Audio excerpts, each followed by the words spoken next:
안녕하세요. 2026년 1월 30일 목요일 귀로 듣는 오늘의 코인 뉴스 완전마구와 함께 시작합니다.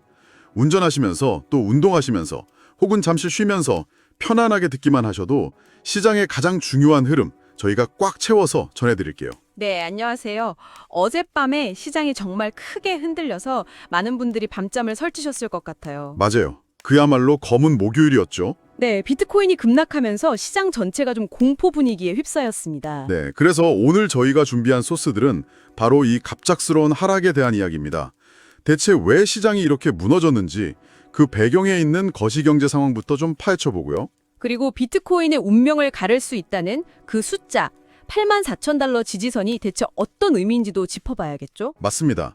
그리고 이런 혼란 속에서 기관 투자자, 소위 큰 손들은 어떤 다른 그림을 그리고 있는지도 한번 저희가 뉴스웨이, 블루밍비트, FX 스트릿 같은 여러 매체 자료랑요, 레딧 커뮤니티 반응까지 종합해서 깊이 있게 파고들어 보겠습니다. 자, 그럼 첫 번째 이야기부터 시작해 볼까요? 간밤에 시장이 전체적으로 정말 파란불이었는데 어느 정도 상황이었는지부터 구체적으로 짚어주시죠. 네, 그나마로 폭포수 같은 하락이었어요. 저희가 블루밍비트 보도를 보니까 비트코인이 단 몇 시간 만에 5% 넘게 급락했고요. 5%나요. 네, 이더리움, 솔라나, 리플 같은 주요 알트코인들은 7% 안팎으로 타격이 더 컸습니다. 아, 근데 흥미로운 건요, 같은 시간에 기술주 중심의 나스닥이나 금 같은 자산들도 장중에 하락하긴 했거든요. 근데 이쪽은 어느 정도 낙폭을 만회하면서 마감했어요. 회복을 좀 했군요. 네. 근데 유독 암호화폐 시정만 반등에 실패하고 그 장중 최저가 부근에서 그냥 힘없이 주저앉았다는 거죠. 다른 위험 자산보다도 더 취약한 모습을 보였다 이 말씀이시네요. 맞습니다. 그렇다면 가장 근본적인 질문을 던져야 할 것 같아요. 대체 왜 이런 일이 벌어진 거죠? 뭔가 특별한 악재가 있었나요? 어떤 단 하나의 악재가 터졌다기보다는요. 여러 가지 불안 요소들이 한꺼번에 시장을 짓누르는 형국이라고 봐야 합니다. 복합적이었군요. 네. 저희가 자료들을 종합해 보니 가장 큰 원인은 역시 미국발 거시경제의 불확실성이었어요. 이걸 한 세 가지 축으로 나눠서 볼 수 있는데 이게 따로 노는 게 아니라 서로 맞물리면서 불안감을 확 키우는 구조입니다. 각각의 요인이 아니라 서로 얽혀서 시너지를 냈다는 말씀이시군요. 그럼 첫 번째 축은 뭔가요? 첫 번째는 경제 펀더멘탈, 그러니까 기초 체력의 균열이 보였다는 겁니다. 뉴스웨이 기사를 보면 미 상무부가 작년 11월 무역수지 적자를 발표했는데 이게 시장 예상치를 훨씬 뛰어넘었어요. 4개월 만에 최대 폭이었는데 이게 왜 중요하냐면요. 트럼프 행정부의 관세 정책이 실물 경제에 부담을 주고 있다는 아주 명확한 신호이기 때문입니다. 경제가 생각보다 튼튼하지 않구나 하는 우려가 확 퍼진 거죠. 경제 지표가 나쁘게 나오니까 일단 투자자들이 몸을 사리기 시작했다 이 말이군요. 그럼 두 번째 축은 뭔가요? 바로 시장의 구원투수가 될 수도 있는 연준, 그러니까 페드의 모호한 태도입니다. 연준이요? 네, FX 스트릿 분석에 따르면 연준이 일단 기준금리는 동결했어요. 그런데 제롬 파월 의장의 발언을 뜯어보면 시장이 기대하는 확실한 신호를 주지 않았다는 거예요. 애매하게 말했군요.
네.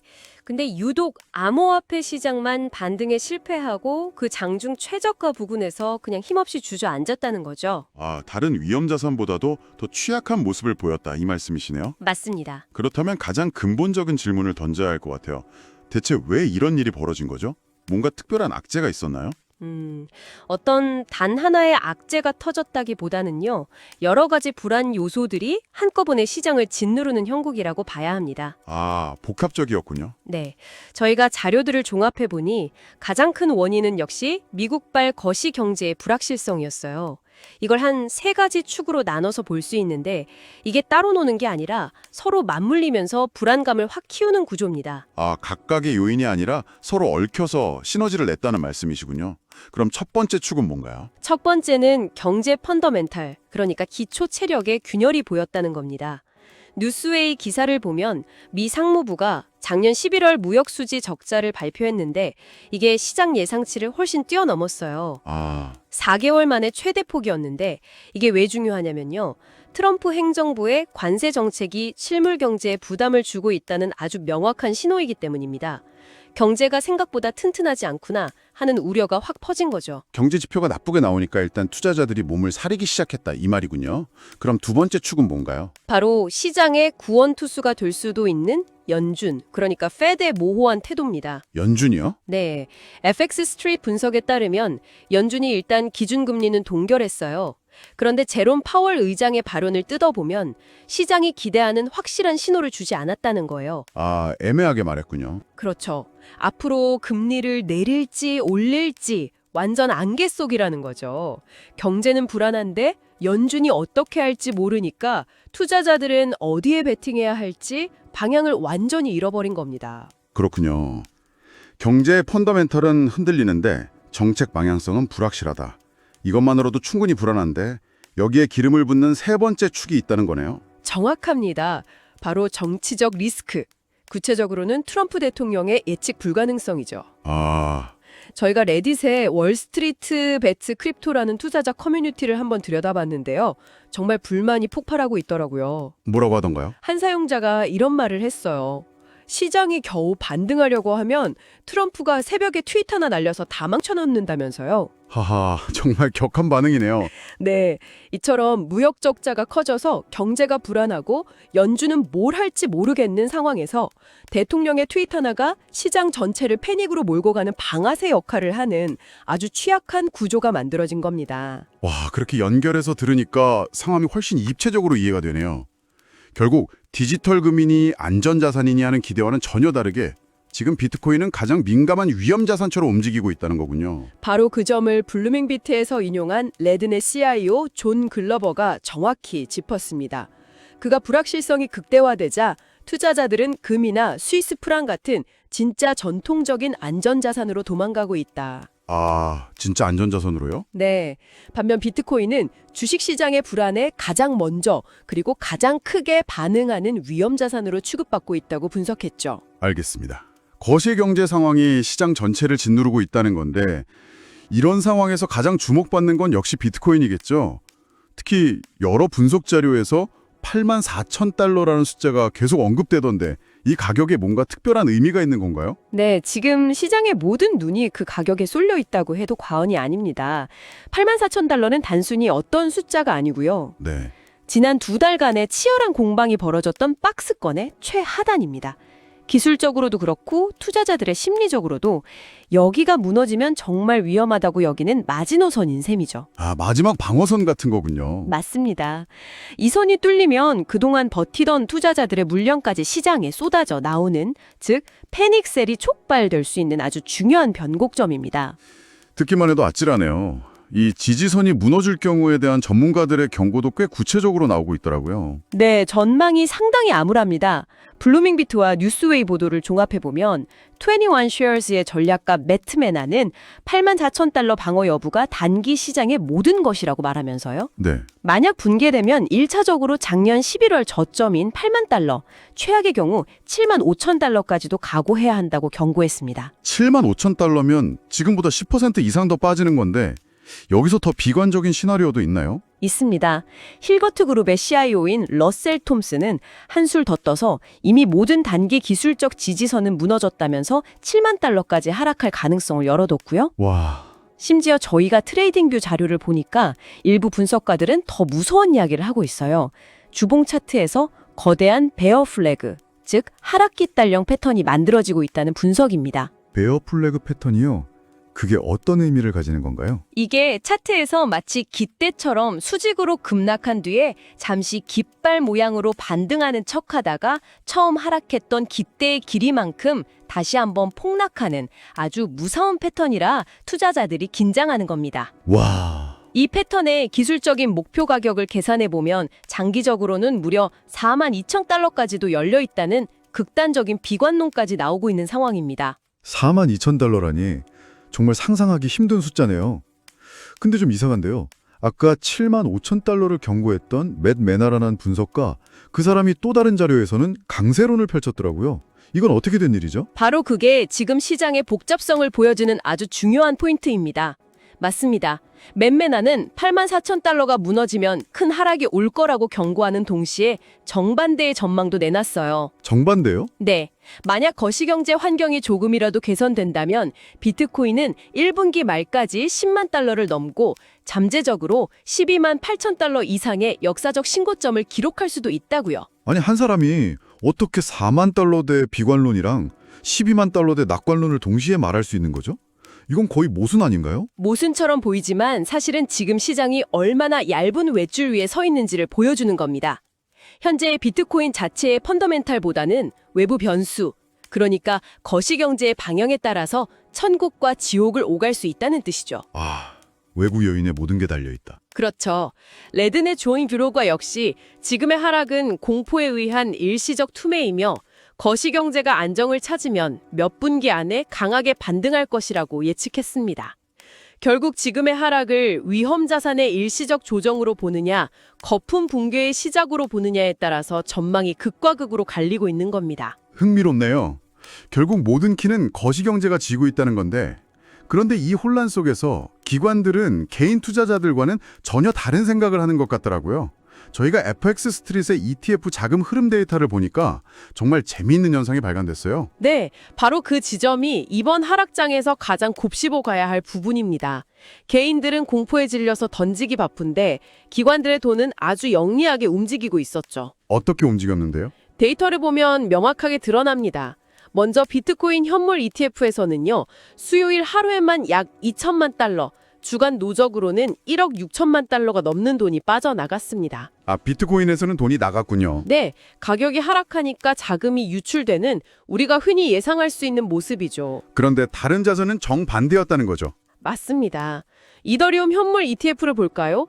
같은 날 오히려 2,800만 달러의 자금이 순유입됐습니다. 특히 블랙록의 ETH-HA ETF로 돈이 몰렸어요. 더 놀라운 건 리플 XRP ETF입니다. 리플 ETF에도 약 700만 달러가 순유입되면서 기관들의 꾸준한 관심이 증명됐습니다. 잠깐만요. 이건 좀 이상한데요. 시장 전체가 공포에 빠져서 대장주인 비트코인에서도 돈이 빠져나가는데 그보다 변동성이 더 크다고 여겨지는 이더리움이나 리플 ETF로 돈이 들어온다고요? 그렇죠. 이건 상식적으로 이해가 잘 안 되는데요. 기관들이 뭔가 다른 그림을 보고 있다는 신호일까요? 정확한 지적이십니다. 이게 바로 스마트머니의 행보죠.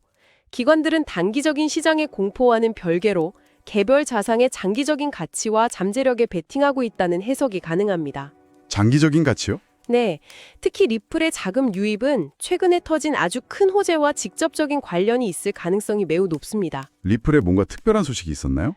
네, 저희가 코인마켓캡 자료를 확인해보니 바로 엊그제인 1월 28일 미국 항소법원이 리플에 대한 증권법 위반 소송 기각 판결을 최종 확정했습니다. 아, 그 소송이요? 네. 아시다시피 이 소송이 지난 몇 년간 리플의 발목을 잡고 기관 투자자들의 접근을 막았던 가장 큰 족쇄였잖아요. 맞아요. 정말 지긋지긋했죠. 그게 법적으로 완전히 풀려버린 겁니다. 와, 그게 드디어 완전히 끝났군요. 이건 정말 시장의 판도를 바꿀 만한 큰 뉴스네요. 그렇습니다. 이 판결은 단순히 소송 하나가 끝났다는 의미를 넘어섭니다. 기관 투자자들이 리플에 투자할 때 가장 우려했던 법적 리스크라는 거대한 안개가 거친 셈이니까요. 그렇겠네요. 앞으로 예정된 XRP 레저의 개인정보 보호 기능 강화나 대출 프로토콜 같은 기술적 업그레이드와 맞물리면 장기적으로 엄청난 시너지를 낼 수 있습니다. 기관들은 바로 이런 미래 가치를 보고 시장이 공포에 딸 때 오히려 저가 매수의 기회로 삼고 있는 것으로 보입니다. 소송 리스크가 해소된 건 분명 큰 호재지만 그게 과연 시장 전체를 짓누르는 이 거대한 거시경제의 공포를 이겨낼 만큼 강력한 재료일까요? 기관들이 너무 섣불리 베팅하는 건 아닐까요? 아주 좋은 질문입니다. 단기적으로는 당연히 거시경제의 압박을 이기기 어렵겠죠. 하지만 기관들은 보통 3년, 5년 그 이상의 그림을 보고 움직입니다. 아, 시야가 다르군요. 리플의 생태계가 얼마나 확장될 수 있을지가 더 중요한 판단 기준입니다.